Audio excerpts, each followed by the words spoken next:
Hello guys, it's the Betamax Man here, and what you're looking at is a LaserDisc. Well, it is a Japanese LaserDisc. This is Mulan, as you can tell. Most of my viewers have probably watched this film. So I had a request. Somebody wanted to see a review of my Magnavox LaserDisc Player. And the door is over here. The door actually broke off. The hinge that had actually broke, and then the other side broke as well. So that's what it's supposed to look like. But with the door is broken on it. So can't really do much there. So but let's take this out. This is a pretty rare LaserDisc.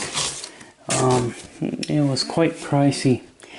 Because I don't have a remote for the Magnavox disc player, I can't select the other language because I believe this actually has two audio. It has the main audio, which is in Japanese, but I do believe it does have an English version as well. So let's just pull this out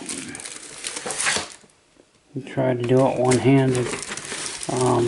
It has a neat little poster drawing, and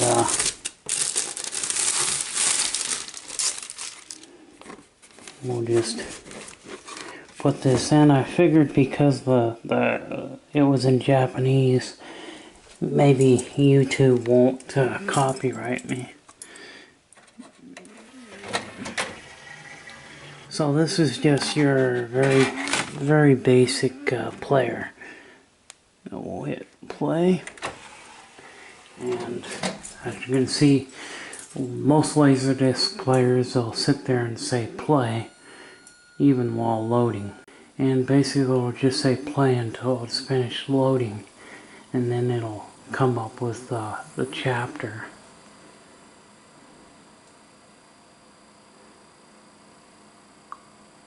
There it is. So this is the player, and this is a Japanese disc, so the language is in Japanese, but I thought showing this, maybe YouTube hopefully will not copyright me.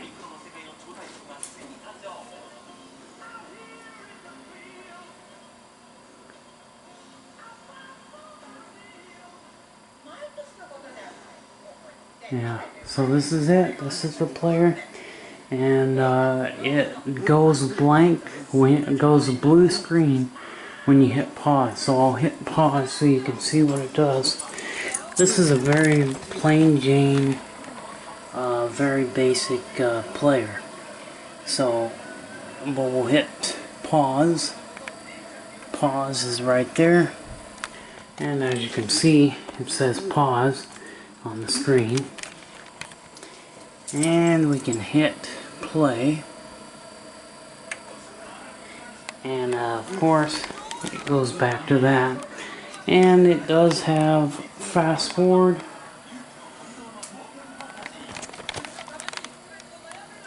it has you know, you can skip and you can fast forward. As you can see, some of the functions here.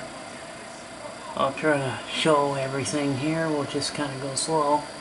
It does have a counter and a chapter display, so at least it has that much. But I don't have the remote, so I can't play the secondary audio track. At least I don't think I can. Just trying to do this from... I'm trying to see if I can...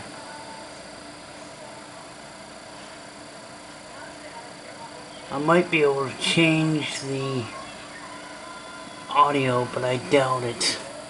I think you have to have the remote to do that.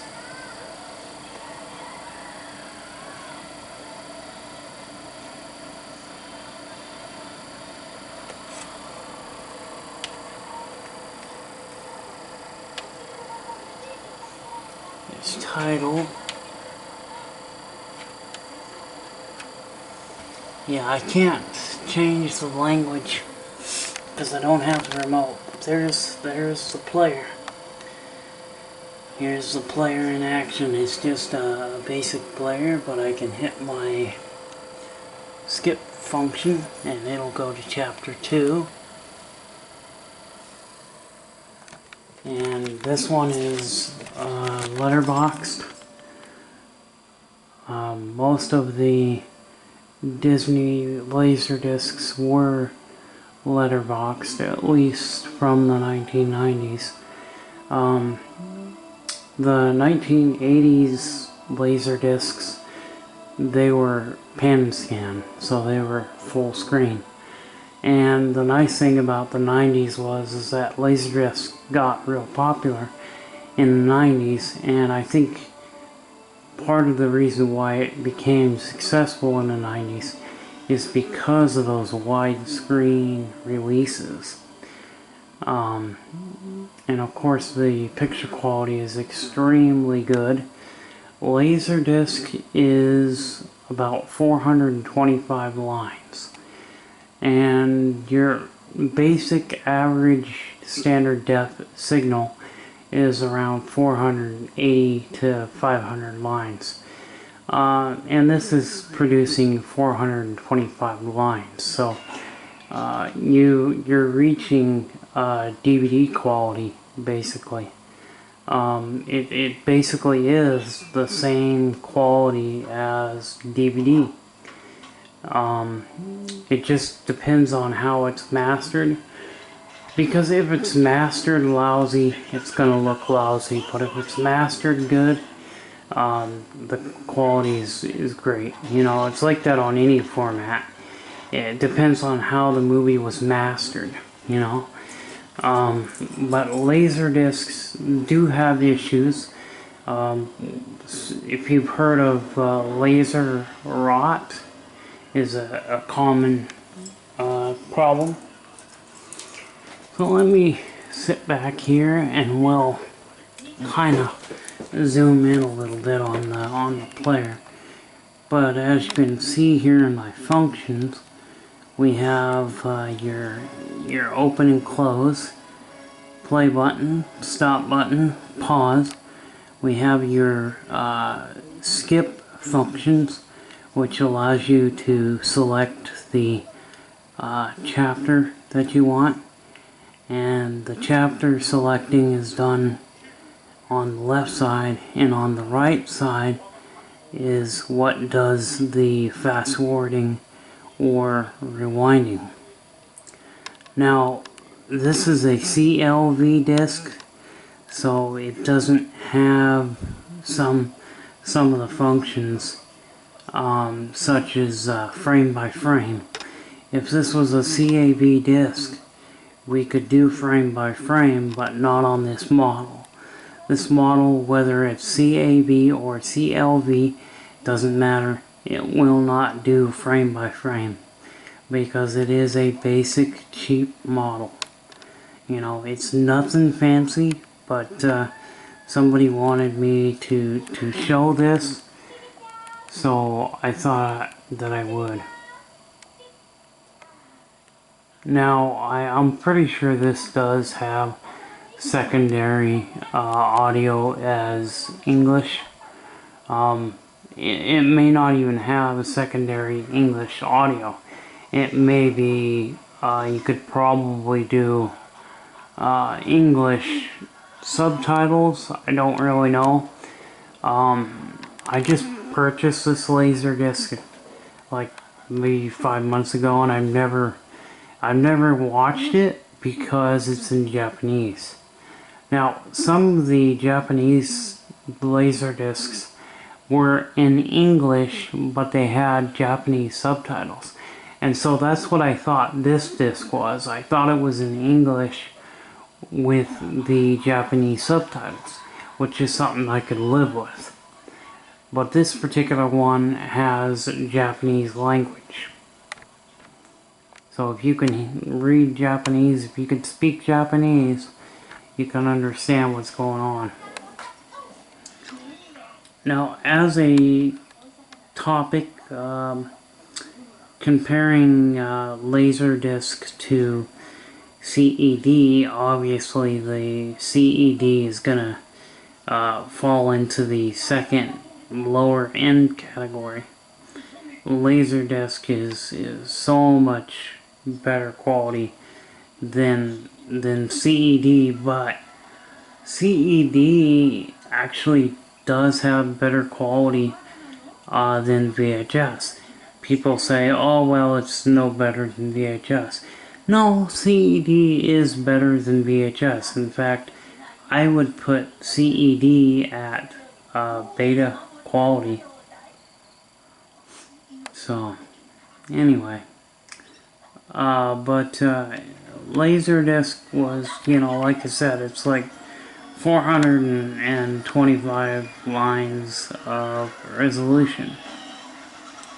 And as you can see, this thing plays very good. It's got a good picture. Although I did have two of these players. I had a Pioneer, so I bought the Magnavox first, and then I bought a Pioneer, and the Pioneer actually died on me, and I still have it somewhere at the old house. I still have it, so I'll grab it probably and one of these days get around to fixing it. What the issue was is that the disc would not spin once it goes into the player, and sometimes that can be because of a bad motor. Some of these players have direct drive motors, so there's no belts. So if the motor's bad, and that's what I think is what's going on with my Pioneer player, is that the motor has actually went bad. It's interesting hearing it in Japanese.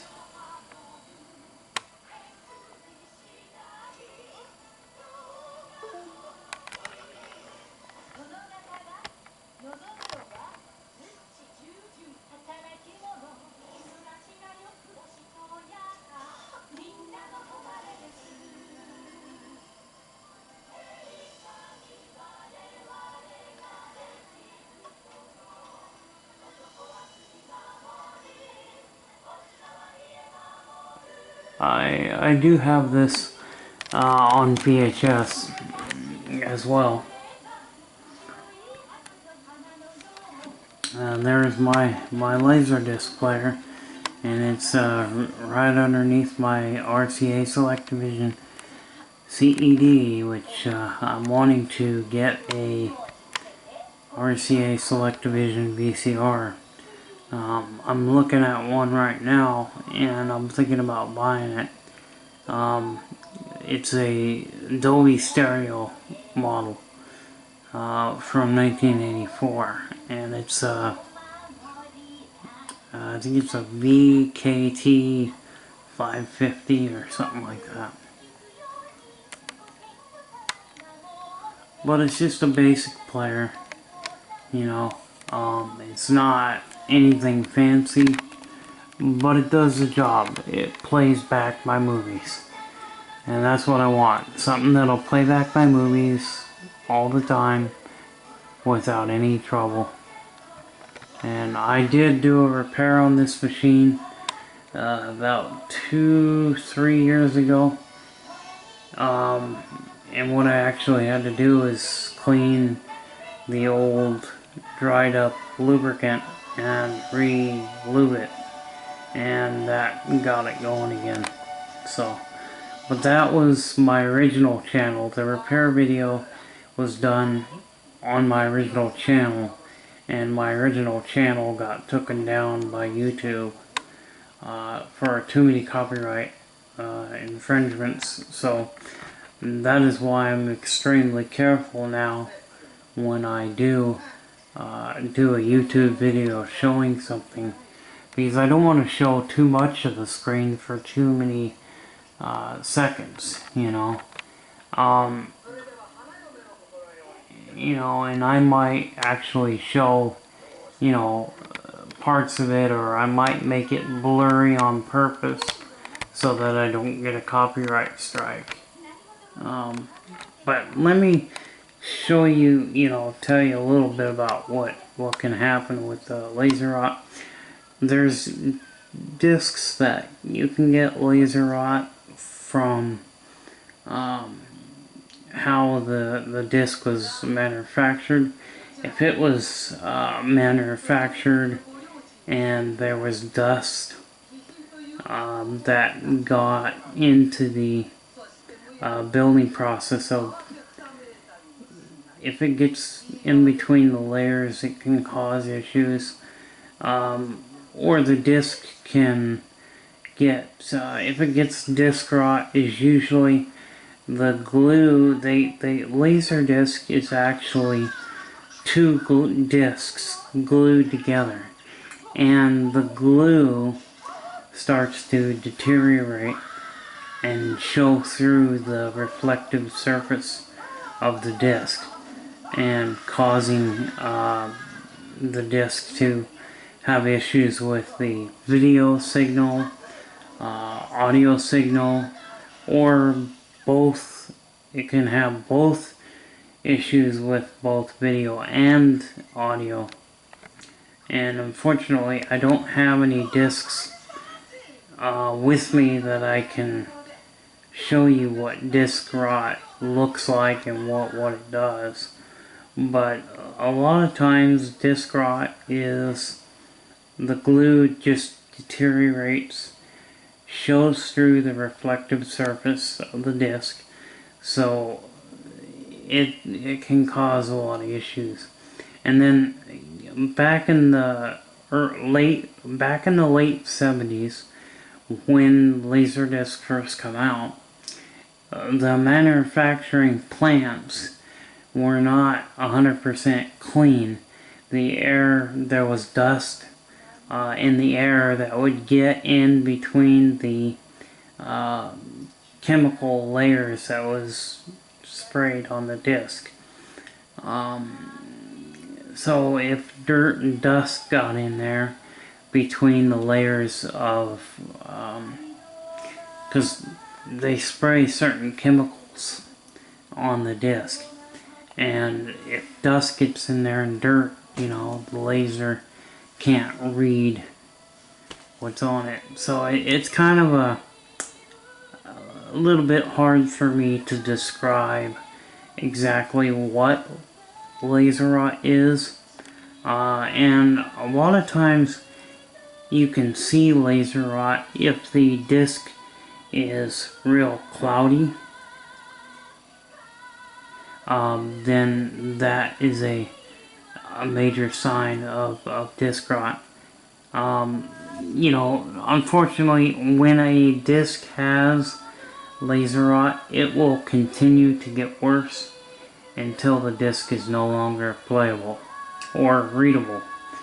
You can have that problem too. Sometimes a disc can't be read because of the rot. It's so bad. But anyway, that's how many discs out there that have rot. Unfortunately, rot is something that you're gonna run into.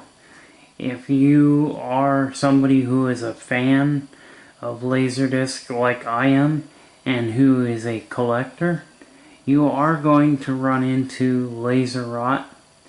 It's a matter of when. It's not a matter of if. It's a matter of when you are going to get a hold of one. You will get a hold of a bad disc here and there.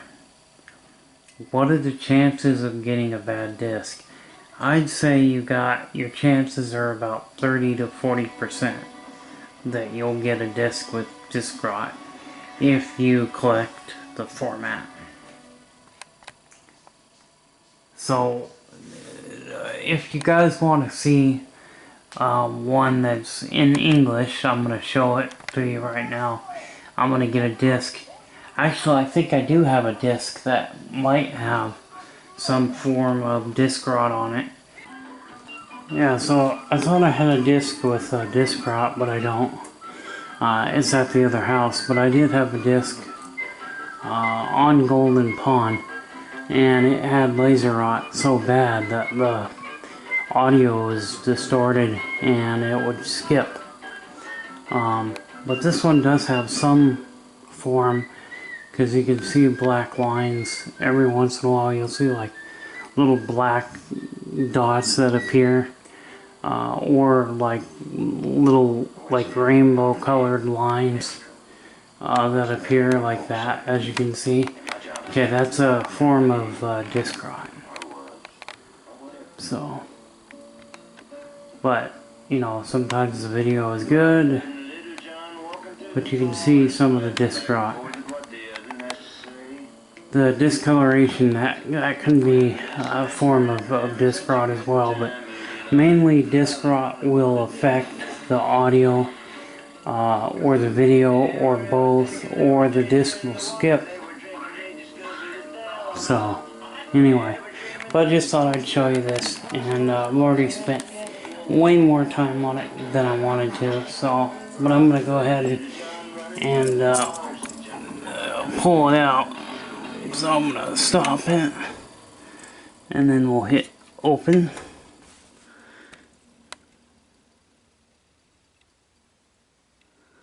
Just a basic player. It's really nothing fancy. And this is Robin Hood. So you can see what that is, but that's my disc player. That's my Magnavox. So I'm just doing a request. If anybody has any requests, feel free to let me know. If you guys want to see some things, just let me know. But I hope you enjoyed this quick little video, and see you later. Bye bye.